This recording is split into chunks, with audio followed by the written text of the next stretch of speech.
Hey all you shadows lurking out there, I'm Duuz-Diz-Din coming at you with another Young Justice Outsiders episode review.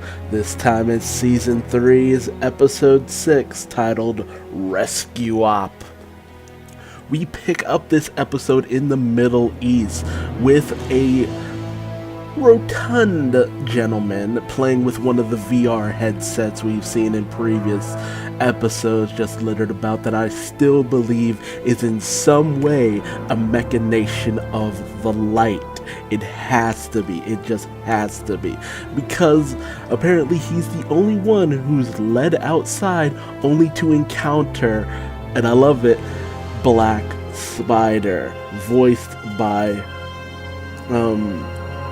Jason, the voice of Spider-Man from Spectacular Spider-Man. That was the big joke of his first appearance back in Season 1 of Young Justice. But he makes all these comments about how he needs to get better quips and the way he moves. Black Spider was never like that, just straight up Spider-Man, but they're going all out just to make him seem like evil, murderous Spider-Man. Which is actually hilarious, because he comes off a lot like Deadpool because of that, because of all the jokes and the actions and the movements. But the guy manages to escape from Black Spider only to just be flattened by a massive boulder of all things. This is some Looney Tunes shit, man. But it's also very horrifying, because it's just like he just got flattened by a friggin' boulder.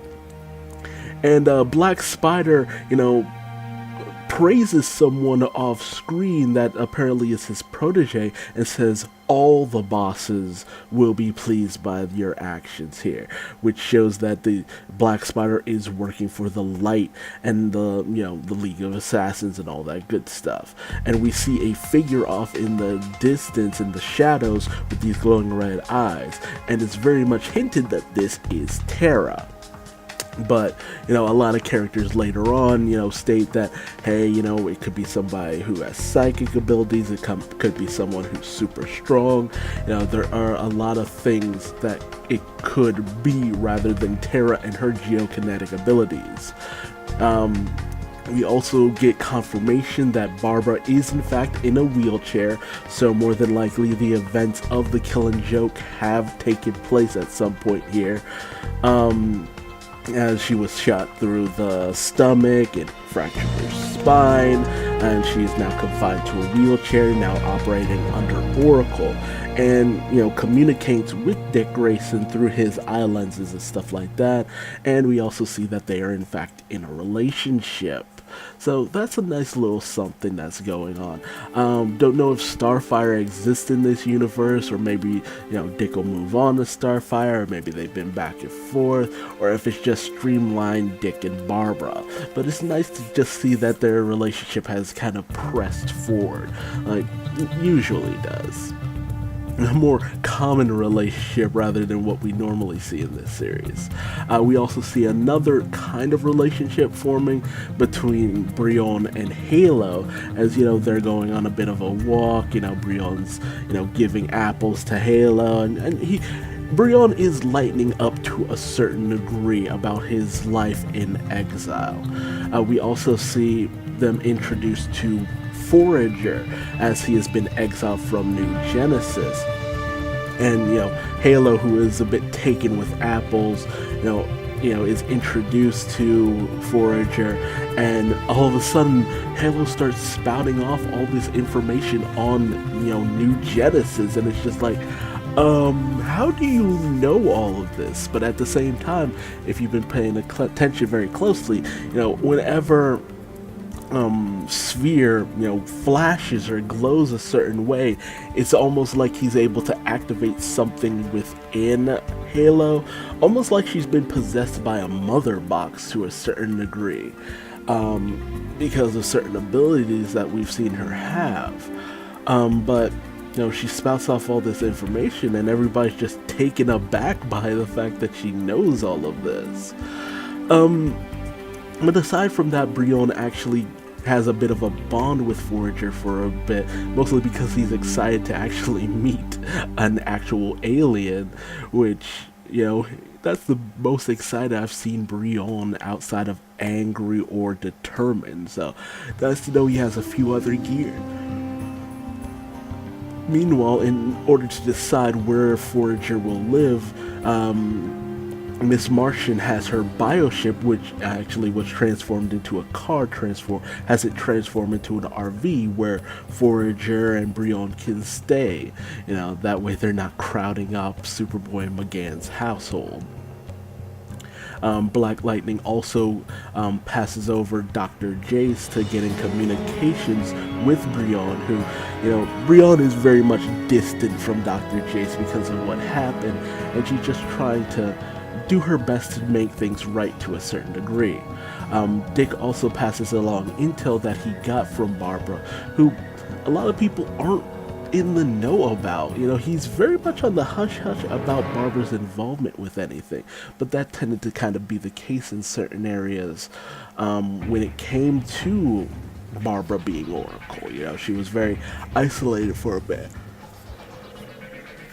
Also brings up the question is that I have is Cassie, Cassandra Cain Batgirl in this universe, because Stephanie Brown is spoiler and she was the only other Batgirl aside from Cassandra Cain. So I'm wondering if Cassandra is Batgirl at this time in this universe. But he passes along the information about the man who was assassinated by the League of Shadows because of Black Spider, and the fact that a boulder was dropped on him, and all the information I said before, and the question that if it's Tara, maybe, we don't know, we want to get more intel, but Brion is being very impulsive, and he wants to go. Dick Grayson does pass on that the location is on Infinity Island, which is a red flag for a mistake right there. You should have never told Brion about that. But Dick Grayson tries to do it in good faith. And they board the bioship to kind of get accustomed to their new living conditions, and Forager immediately takes a liking to bioship. But Brion gets in contact with Dr. Jace just to prep her for the arrival of Tara, because he's in full belief that Tara is on Infinity Island, and he wants Dr. Jace to help get any kind of mental brainwashing that might be going on if she's under the control of the League of Shadows, maybe get her out of involvement with them.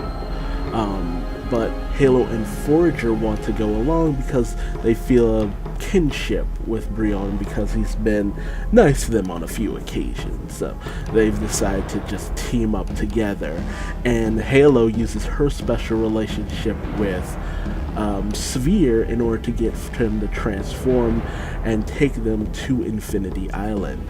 Meanwhile, as the crew tries to discuss things about the whole situation with Brion and how they should go about things, if they should have, everyone join the team possibly, there's a lot of back and forth.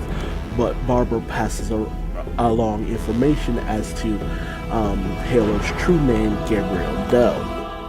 Now, in the original comics, Halo's name, her actual name was Violet Harper, very similar to the name that Brion gave her, Violet. And Harper, in this universe, probably going along with the fact that she's now staying with Will Harper. But here, her name is Gabrielle Dow, spelt in a way that's more akin to her Middle Eastern descent, or Iraqi descent and stuff like that. But in the comics, it was actually a name given to her because she didn't know who she was. So it was the concept of her being known as Jane Doe. But Katana, part of the Outsiders, had given her the name Gabrielle. So Gabrielle Doe. So here they kind of did a reverse where her given name is Gabrielle Doe, and the side name she has is Violet, more likely Harper later on as time goes on, because she gains more of a connection to that name. And the team ends up finding out that the others have just made off with ship and have more than likely gone off in order to get to Tara.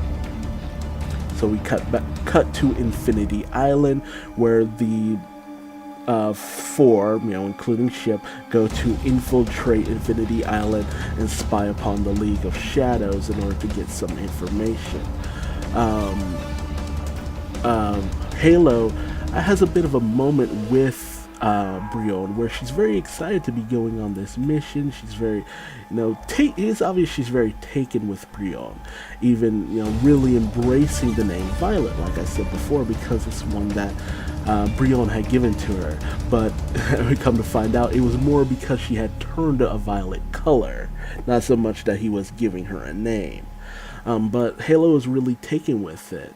However, this little infiltration is met by the appearance of Sensei. Now, in the comics, Sensei is actually, in truth, the father of Ra's al Ghul. But in this continuity, it's kind of implied that's not the case to a certain degree, just because Sensei doesn't quite act the same way that he did towards his son in the comics, but you never know how that goes. But Sensei, oh man, the witticisms of Sensei and the way that he talks and addresses Brion, he knows all about Brion, he knows about his impetuousness and all that good stuff. And he's just like, I have no need for a legion of assassins. I train the assassins and stuff like that. He's just bad. He's like Uncle Iroh, but evil and more in kind with his assassination and destruction. Like, everything about him just screams Uncle Iroh from Avatar: The Last Airbender. But Brion wants to force Sensei to talk, get him to spill where Tara is, because he's just absolutely convinced that Tara is here. But there's just an ensuing battle. But as that's going on, the team goes out to try to get to the others before they cause a big mess, with Dick even kind of being called out on the fact that this is very akin to the very first mission that the team went on, where it was Dick, Wally, and Calder infiltrating Cadmus and finding Superboy. So it's just like everything's just come full circle, and that's the whole thing with Dick during this whole thing. It's just his reluctance in order to basically be what Batman was to him. In a lot of ways, there are a lot of parallels between him and Batman during the course of this whole situation, and it's just so fascinating. But they get ready to throw down, and Sensei comes in and he snaps Halo's neck, which Brion is just brought to anger. But then in comes Ubo and this assassin in a red hood. I'm repeating that because it is so obvious who that person is, and they are making no qualms about hiding it, if only just to hide their face. But everyone else is captured, and they even throw in Halo's body as a reminder of Brion's failure, and Brion not knowing about the full extent of Halo's abilities, just completely beating himself up over the whole situation, which he should, because it was a dumb idea. He was specifically told, do not do this thing, and he did exactly that thing. But Halo manages to heal herself, and the person observing this is none other than Ra's al Ghul.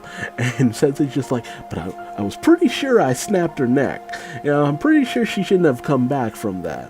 And, Ra's al Ghul is just utterly intrigued by this, but his intrigue is cut short by the arrival of the team. They come in to get everyone out, but as they're making their escape, they're met by the red-hooded assassin Sensei, Ubo, all of them are just like, you are trespassing, now you die. And a fight breaks out, but Brion, being unable to control his heat powers, gets all worked up, and because of the extreme heat, Miss Martian is just kind of incapacitated for a little bit. Sphere and Forager have this cool little moment where they just crash into Ubo, breaking his little new Genesis weaponry that we see used from time to time. But the whole fight is broken up by Ra's al Ghul, who just comes out and just like, yeah, no, this needs to stop wrecking my front lawn. I know you've come to get Brion, take him and GT the FO. But Brion's like, no, I know you have my sister, give her to me, what have you done with her, blah blah blah.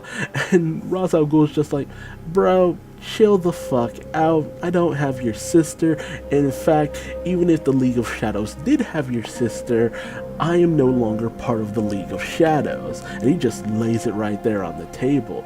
And Nightwing is just shocked by this. And when Brion is just like, she's a liar, Nightwing is just flat out, Ra's al Ghul is many things, but a liar he is not, which is the truth. Ra's al Ghul does not lie.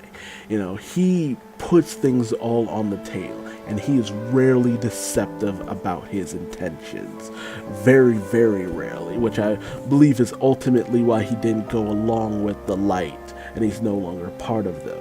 Although, it's always a possibility that he is lying. Just say, but Ra's al Ghul tends to not lie, so there's that. But in comes Tigress, just grilling Ra's about like, well, who's the new head of the League of Assassins? Is it my dad? Is it Cheshire? And Ra's al Ghul's just like, get the fuck off my island. It's obvious that he just has had enough of them, and he's just like, no, get the fuck off my island.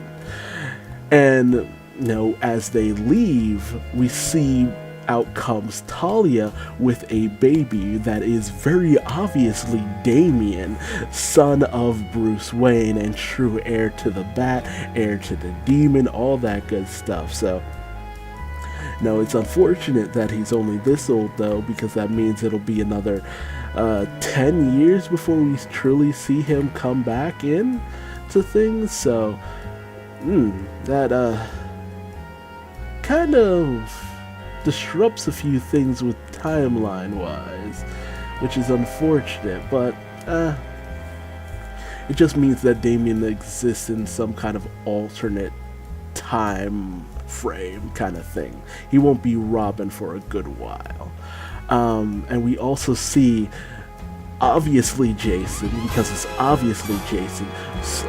Notice Dick Grayson, he realizes Nightwing, he stutters, and Ra's is just like, ooh, somebody's got their memories back. Today hasn't been a complete loss. And he's even got the haircut and all that. It's obviously Jason Todd. So that's very cool. But Brion's like, I'm sorry that I went in without and disobeyed, I caused a lot of problems, I'm so sorry. And, Nightwing starts grilling them and being like, I'm very disappointed and all this good stuff, very much in the same way that Batman was to the team when they went on their unauthorized mission to Cadmus. Like, it's damn near verbatim. Like, go back and watch that first episode again, because it's damn near, word for word, the exact moment that Batman was grilling the original team after the Cadmus mission. It's ridiculous. But Halo and Forager, they stick by Brion, just willing to be like, yo, we're part of your team, we'll do things our own way. If you don't approve of us, we'll just stay outside of your little team. And Nightwing's just like, well, that's what I wanted to hear, exactly what I wanted to hear, and we'll make this work. And Superboy even calls him out, just like, hey, it's that exact thing you didn't want for the longest time, a team. And Nightwing's just like, oh no, because he's becoming exactly what he didn't want to become, and that's Batman in almost every sense of the word except for personality. And that's always kind of been the thing. Nightwing has always acted a lot like Batman and nothing like Batman, all within the same frame. It's so interesting because there's these parallels but these contrasts that have always existed within Nightwing's character, and it's always so fun. And uh, Huntress, sorry, gives Halo the information of who she truly was, gives her her real name, but Halo has these flashes of when she first came into Markovia, where even the Border Patrol treated her like trash, and even one of the citizens hanging out by the border, just gave her this, menacing little, go back to where you came from, and very topical statements, especially if you live in the US. And because of that, Halo just rejects her original name. It's just like, no, I am Violet. I am Halo. And so that's what she chose going forward, because she didn't really appreciate her old life. We still don't know the full extent of her old life either. In the comics, she was a thief who was just living on the streets, and ultimately that's why her old life didn't matter too much to her. When she regained her sense of self in the comics, it's just like wasn't really much of anything to write home to in the comics, so she just kind of rolled with being Gabrielle Doe in the original comics, although she does retake her old name Violet Harper, especially in the New 52. But here it's just like, no, I am Violet. Gabrielle was someone who was looked down on and wasn't worth much to anyone, and here she's actually worth something. She's someone now. So it's a very interesting situation going on with Violet, Halo, and her whole sense of self and her sense of purpose, and as her personality starts to grow as time goes on. Hopefully Brion starts to chill out a bit, kind of gain his sense of attention, because it's just like, they already said they were gonna help you out, dude. Don't make them regret that. But they're definitely going to go on this quest to find Tara, infiltrate the League of Assassins, all that good stuff. And I'm realizing that a lot of what we saw in the original preview came from these first 6 episodes. So now we start kind of going in blind to a lot of situations. So I'm very interested to see what happens next when the next 3 episodes are released this upcoming Friday. But it was so cool to see Ra's al Ghul and Sensei actually do something, because we didn't see too much of him during the original Young Justice seasons. And Ra's al Ghul ended up, only doing so much and dying, and just coming back later in the comics, if you read the comics, only to die again there, and make it very obvious that the Lazarus Pit is a big part of this. And we see Talia for the first solid time in this episode too, who is very much sporting her DC animated movies look that we've seen in like stuff like Batman, Son of Batman, and Batman Bad Blood and all that good stuff. So they're just grandfathering in a lot of those designs, because if you notice that a lot of the Young Justice designs had a slightly different look to the way a lot of the DC animated looks appeared, and now if you compare those two looks side by side, there's actually a very stark difference in the way the coloring is done and the animation style. There's just, it's subtle, but it's there in how they do everything. So it's very interesting to see all of that. It just makes it even more solid when people draw those comparisons between the comics between the movies and Young Justice, because they're just making everything look so similar right now. But that's fun. But hey, tell me your thoughts in the comment section below. What did you think about Dick and his whole conundrum about forming a team again? Do you think he needs to suck it up and take some responsibility for these guys, or do you empathize with the fact that he just does not want to form a team? And the fact that Brion, Halo, and Forager have formed this whole bond apart from themselves, kind of very similar to the way the original Young Justice team was formed, or do you feel that there's no comparison to the OG team? And what did you think about Halo starting to get a little bit more personality to her, aside from Amnesiac, just a little bit more determination and passion for just leaving her old self behind, and the bond between Forager, the bioships, and Sphere, and Halo. What do you think that's all about, and Halo's connection to New Genesis? Because she has a lot of information. Maybe she's fused with a mother box, similar to Cyborg in the New 52 continuity. And what did you think about seeing Ra's al Ghul and Red Hood, who's obviously Jason Todd? They call him Red Hooded Assassin in the credits, so it's obviously Jason. It's so obviously Jason. They are making no qualms about just giving you as many clues as possible before you connect the dots. And what did you think of Sensei? He never really gets too much showtime in any comics or anything, so it was cool to actually see him in action here. He was really intense.